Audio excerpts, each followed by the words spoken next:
Today we are starting very interesting topic. It's a central idea in the yoga practice, and yoga practice is actually based on that idea. The techniques of yoga are based on that idea. It is a science, and we can call that science biopsychology or yoga psychology. It is the science how the body and mind are related, and what is the origin of emotions, how emotions are produced within us. It is the study of where emotions occur in the body and how they occur in the mind. And as we study, as we know something, as we gain knowledge of something, we gain also power over it. So by learning, by studying our emotions, and by finding the ways to regulate and control those emotions through yogic practices, we can acquire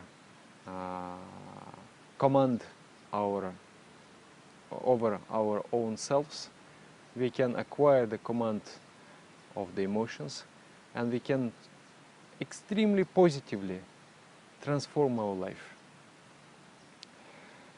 So that's the science of biopsychology. We are going to have altogether, I think, 7 classes explaining each level, each plane. There are like ladders of the emotions. So to explain each ladder, need 1 class. I will have to introduce 2 concepts, 2 Sanskrit words which we are going to use throughout our talks. One word is chakra, another word is Vritii. You might heard that word already, because in Patanjali yoga, the classical yoga, the definition of yoga is yogaschitti vritti nirodha, suspension of all the vrittis, the control of all the vrittis is yoga. When the mind becomes smooth, free from different feelings and goes into the deep state, that is yoga. Anyway, that is another topic. But yoga is not possible when the mind is turbulent. The first step before you accomplish the goal of yoga is to pacify the mind, is to attain a stable peace of the mind. And that is only possible if you control your emotions, if you control your instincts. But the word of the control, I'm not sure, because English is not my mother tongue, so I'm not sure how you understand that. I understand control, and in a yogic sense, the control means you are easily managing. You can easily manage. It's not a suppression. Like suppression does not work. The psychologists, they have formulated, there are basically like 4 types of our dealings with emotions. There is expression, there is suppression, there is denial, and there is a channelization. Like it is recognized that there is an energy within, psychic energy, and that energy is looking for an expression. So that energy can be expressed in a destructive way, and that very energy which is giving so much trouble in life, that very same energy, if controlled, if educated, that energy can bring the highest fulfillment in life. So about that is the science of biopsychology. I was speaking about chakras and vritti. Chakra is, in Sanskrit, it means a circle.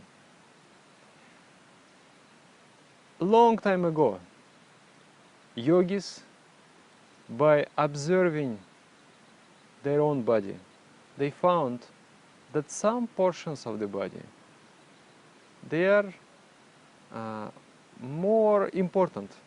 They're more, they're controlling centers. Just like there is a mayor in the city, there is a mayor in the body. Different mayors and governors. And when there are cells and muscle, etc., organs, but they are controlled, they are ruled from a certain points. And those points they called chakras. Chakra is not physical, not a physical thing. Of course, there is a physical expression also in form of glands, such as thyroid, parathyroid, gonads, thymus gland, etc. But it is the chakra itself is a point which doesn't have physical existence. Its existence is psychic or psycho-spiritual. It exists in the form of energy and in form of vibration. By calming their minds and listening to the body, they found that there is vibration in the different places of the body. What are those places? Here, the crown, middle of the brain, then this one, the throat, then here, chest, then navel, then the level of the genitals, and then down, the coccyx level. These are the same most important locations. Seven controlling points, 7 chakras. They described those chakras as whirlpools of life energy. You know whirlpool? Like this. The whirlpools of life energy. And around those chakras, there are smaller whirlpools, which they called Vritii. And symbolically, yogis, they used to represent that human structure as a picture of a yogi sitting, and then there are flowers. And that flowers, they have, each flower has different number of petals. The lowermost has 4, then 6, then 10, then 12, 16, 2, and 1000. And they represented with the flowers with so many petals.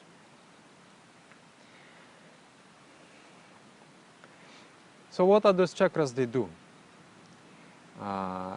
Yogis, they found out that they control basic physical vibrations. According to yoga philosophy, this physical world, actually universe, which is a macrocosm, consists of number of factors, and there is a physical existence which is solid factor, like a stone. There is a liquid factor, there is a luminous factor, the warmth and the heat. There is aerial factor, which is the vital energy of the objects, and there is ethereal factor, which is the space itself, space and time itself. So the physical universe consists of these 5 factors. And there is the factor of the mind, and there is the factor of the consciousness. Within human body, because we are replica, we are reflection of this holographic universe, no? Of this entire universe is reflected within our own body.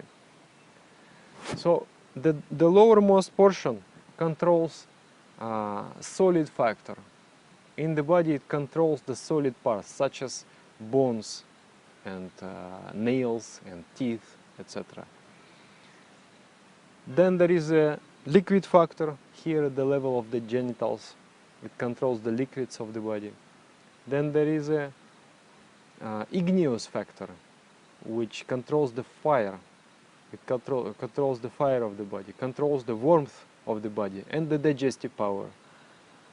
Then there is aerial factor, it controls breathing and vital energy within us. And then there is ethereal factor.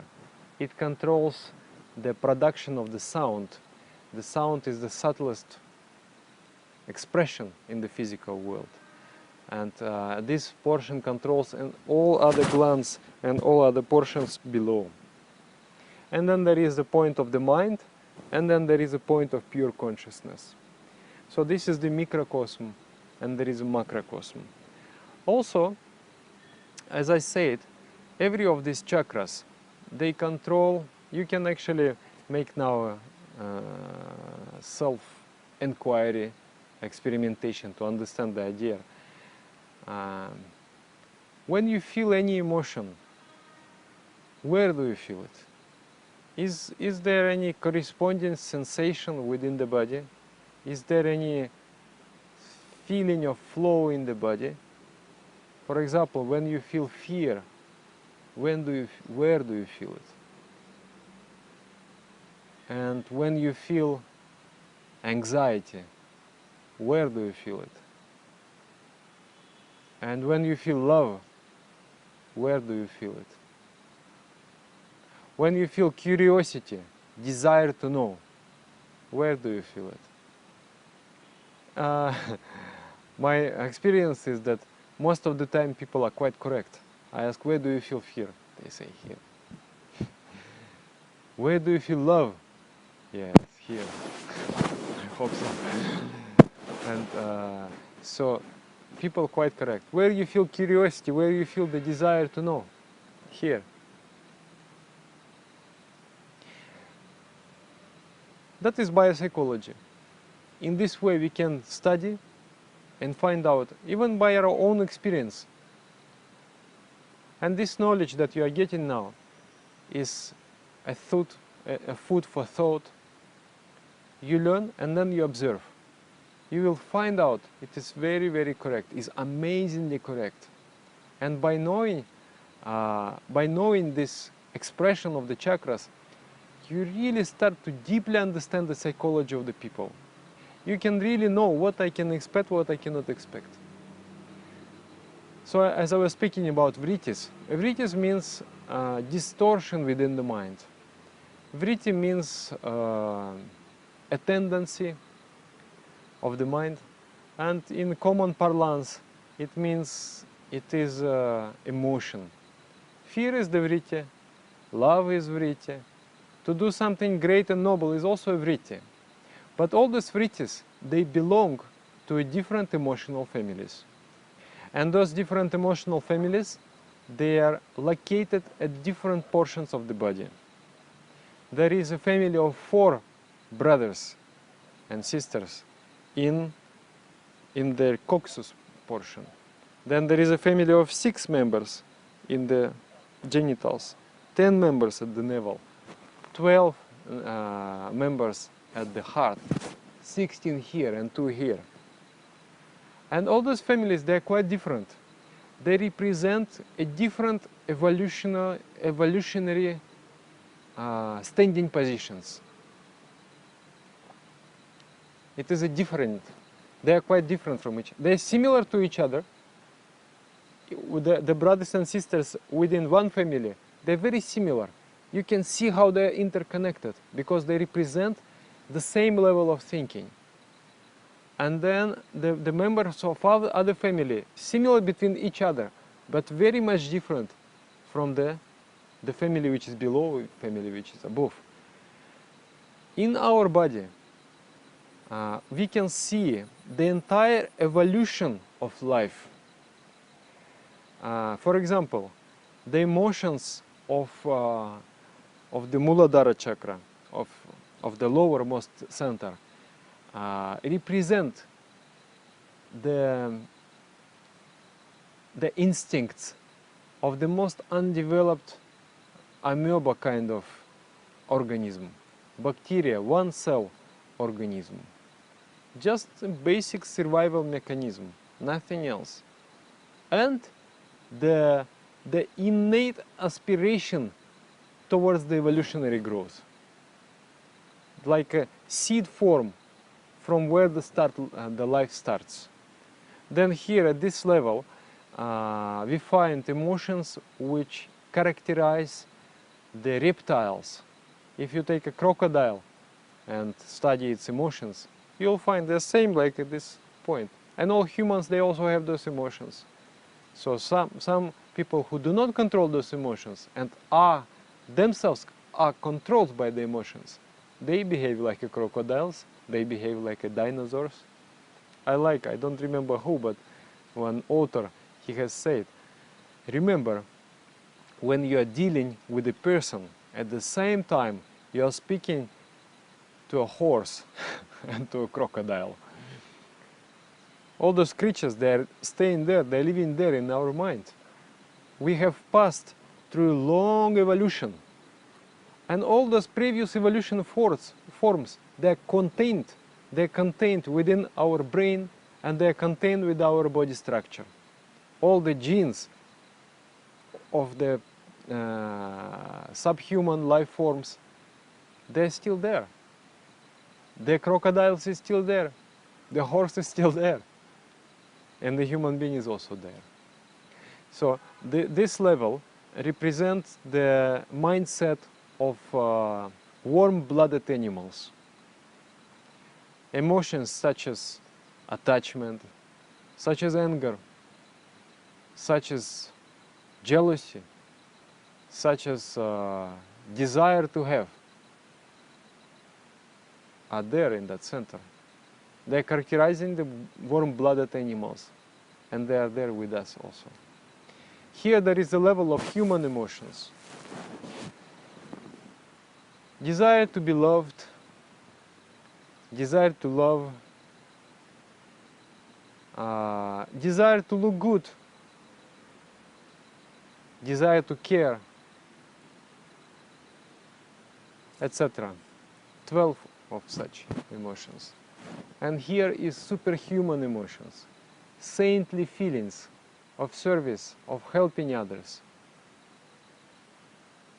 And then here is godlike emotions, the pursuit of pure knowledge beyond any limitations. And then here is suspension of all the emotions and entering the sphere of unqualified consciousness, of consciousness which is beyond comprehension. So it is our choice. We are microcosmos. And within those microcosms, we are such a interesting. We carry, unlike animals, but having a special human lives, we carry the potential of the lowest and highest evolutionary expressions. So it is up to us what choice we will make. Will we choose to remain, will we choose having a developed human body, able of the highest achievement? Will we choose to utilize that human body at the animal level, at the reptile level? Or will we strive to really achieve, to permanently establish ourselves in the human level and superhuman level, and even in the divine level? So the biopsychology describes each and every emotion. So in depth, we are going to learn about each and every emotion. Biopsychology describes the physical counterpart of the chakras, glands, plexuses, the nerves, internal organs. Biopsychology describes how, through the practices of yoga, such as asanas, such as concentration techniques, such as hygiene and cooling down, of the chakras, such as breath techniques, such as visualization and relaxation, etc. How through those techniques we can manage our chakras, and how we can direct the energy, mental energy, which is much needed. Don't you feel you need energy? Don't you like to have unlimited amount of energy? How to liberate that energy from destructive functions? You know, someone said that if you do not control energy, then the energy will control you. It's quite true. So if that energy is not refined, then that energy will push you into something nonsensical. I speak from experience. I have been tossed and pushed by that energy until I became 18 years old and I started to practice yoga. I've done so much nonsense in my life. I will not say that I regret it. It is an experience. But I wish never me or nobody else would repeat this kind of things. So that impulses are there boiling within our mind, making us unhappy. That energy is desires of expression, and there is a conflict. I know that I should not do this, but there is a desire for that. So how to gently and without suppression and without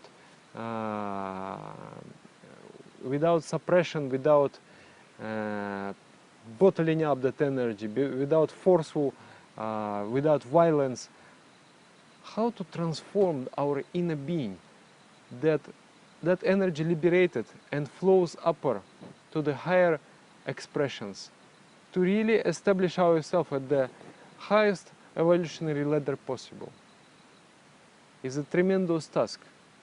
If you analyze, you will find out that it is not such a trivial task, not at all. In nature, millions of years pass before one evolutionary forms achieve another level. How many million passed? How many million years passed when the dinosaurs transformed themselves into warm-blooded animals? Within the short span of human life, such as 100 years or even less, we try to leave behind older evolutionary standings and achieve the highest fulfillment. So that is biopsychology about. So I think this introduction is enough, and later on we will deal chakra by chakra. I will explain the chakra. In this way it will be 8 videos. I will explain the chakra. I will explain its main functions. I will explain its vritti, or the tendencies or emotions. And then I will show yoga exercises. And then I will speak about all the other practices which are necessary to cultivate the chakra, to bring it under control. The chakra is something very good. It is like there are lower chakras, there are upper chakras. All of them, they are doing one very important function. There are functions within the body, which I'm going to talk later on. But also within the mind, they do one function. They control the tendencies of the mind. So when the chakras, they become strong, when the chakras become strong, then you have that strength, the mental strength. And then you are able to control the expressions of the mind. You are able to direct the energy. And once that energy is preserved, is not wasted, but rather is utilized in a constructed way, then you are not human, you are demigod, actually. So it is the practice of growing into something higher, something above. We are striving in yoga to achieve divinity, to achieve humanness first, to really become human. And then, as our master said, he said, humanity, because the highest expression of the humanity, fullest expression of the humanity is divinity. So we want to grow in that divinity. So I will say thank you for now and goodbye for now. And in the next video there will be, we will talk and we will learn and study the lowermost chakra, which is called Muladhara chakra. Thank you.